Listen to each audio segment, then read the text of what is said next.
Sir राष्ट्रवाद किसे कहते हैं? राष्ट्रवाद बहुत अच्छा क्वेश्चन है तुम्हारा। आज पॉलिटिकल साइंस का क्लास भी है और तुम्हारे सिलेबस के हिसाब से भी है। तुमने बहुत अच्छा सवाल किया है। राष्ट्रवाद किसे कहते हैं? देखो, दुनिया में बहुत सारे देश हैं। कहीं राजा होता है, कहीं इलेक्शन होता है तो प्रधानमंत्री राष्ट्रपति बनते हैं। तो देश तो बहुत है, लेकिन वो सब राष्ट्र नहीं है। जहां राजा है वहां की प्रजा को राष्ट्रवाद क्या होता है समझने में नहीं आएगा। देश तो है, लेकिन राष्ट्र बनने के लिए इलेक्शन होना चाहिए और इलेक्शन में सभी का भाग लेना जरूरी है। समानता का अधिकार जरूरी है, स्वतंत्रता का अधिकार जरूरी है। जब हमारे मन में ये भावना बनेगी कि ये धरती हमारे देश की धरती है, हमारी माँ है, इस पे हम पलते हैं, हमें देश का विकास करना है, इसी पे जीना है, इसी पे मर जाना है, ये भावना जब पूरी जनता के मन में आता है तो राष्ट्रवाद पैदा होता है। और वैसा देश जहां सभी लोग मिलके अपने देश से प्रेम करते हैं और सभी का बराबर का अधिकार होता है, सभी लोग एक वोट देते हैं, सभी लोग लोकतंत्र में विश्वास रखते हैं, तब उस देश को हम राष्ट्र कहते हैं। और ये जो भावना है राष्ट्र की, इसी भावना को राष्ट्रवाद कहते हैं।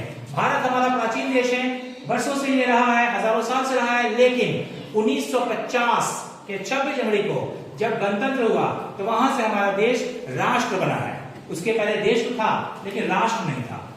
अब देखो, राष्ट्र अगर नहीं होता है तो उसका अंजाम क्या होता है। जैसे मैं तुम्हें बताता हूं, एक देश है जहां भाषा के नाम पर वो टूट रहा था। तुम्हें याद है कौन सा देश है? हाँ, कौन सा? बेल्जियम। बेल्जियम। बेल्जियम की राजधानी कहाँ है बच्चों? ब्रुसेल्स।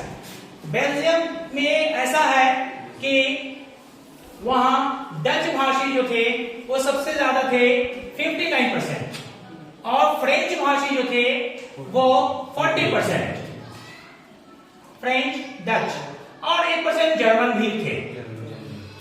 तो अब यहां पे देखने वाली बात यह है कि फ्रांस पहले दुनिया में नंबर 1 देश माना जाता था।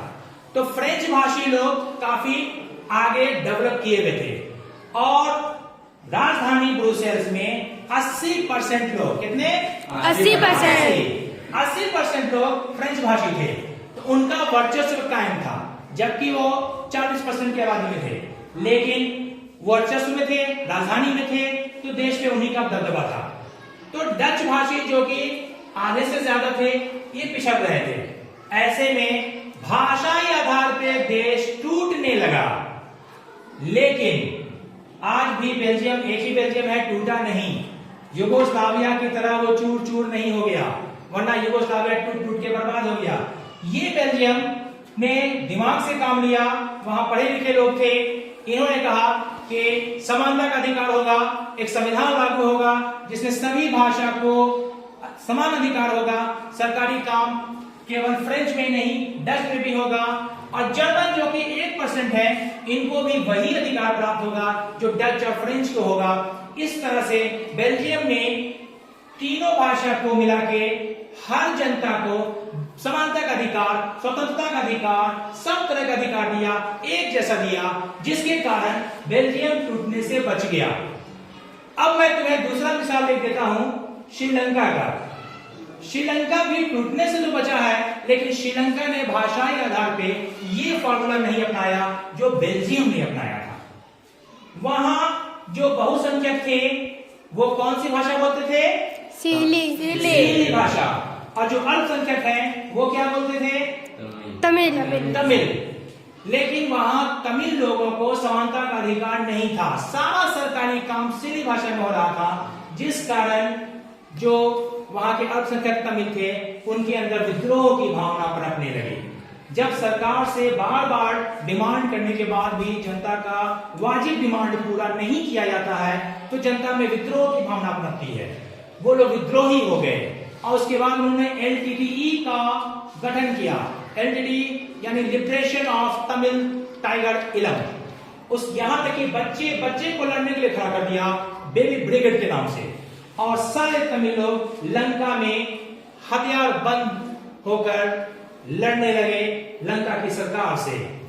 हालांकि बेल्जियम का फार्मूला अगर लंका में भी अपनाया जाता तो वहां भी शांति हो जाती, लेकिन उन लोगों ने सिर्फ गोली का सामना से काम लिया, बम से काम लिया, फौजी से काम लिया और बरसों बरस तक वहां के तमिलों को मारते रहे और अंत में इतना मारा कि पूरे उसके जाफना क्षेत्र को शमशान घाट बना दिया, जिस कारण वहां भी अब हंगामा नहीं होता।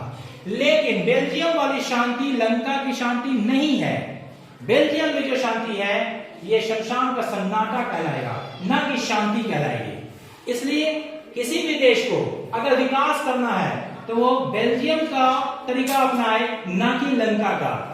देश के हर नागरिक को समानता का अधिकार दे, स्वतंत्रता का अधिकार दे, एक संविधान जो सबके लिए हो, तभी वो राष्ट्रवाद की भावना सबके अंदर पनपेगी।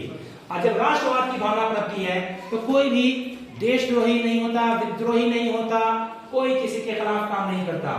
इसलिए बच्चों हमें चाहिए कि हम बेल्जियम को और अच्छा से स्टडी करें और सारी दुनिया को ये पैगाम पहुंचाएं कि राष्ट्रवाद में ही सबसे अच्छी हुकूमत होती है। देखने वाली बात यह है कि क्या लंका में जब लिप्टे के लोग शांत हो गए या मारे गए तो उसके बाद क्या लंका बहुत विकास कर गया? नहीं, लंका में महंगाई बढ़ती चली गई, वहां के राष्ट्रपति को छोड़ के भागना पड़ा देश। तो ऐसे में कैसे कर सकते हैं कि बहुत ज्यादा विकास कर जाता है किसी एक बहुसंख्यक के हंगामे की वजह से, कोई संविधान थोपने की वजह से, कोई बात मनवाने की वजह से। आगे बढ़ने के लिए सबका खुश रहना जरूरी है और जैसा कि मैंने शुरू में ही कहा था, सभी खुश होंगे, सभी को समान अधिकार होगा तो ही राष्ट्रवाद होगा। उम्मीद है तुम्हें ये बात पूरी तरह समझ में आ गई होगी कि राष्ट्रवाद किसे कहते हैं।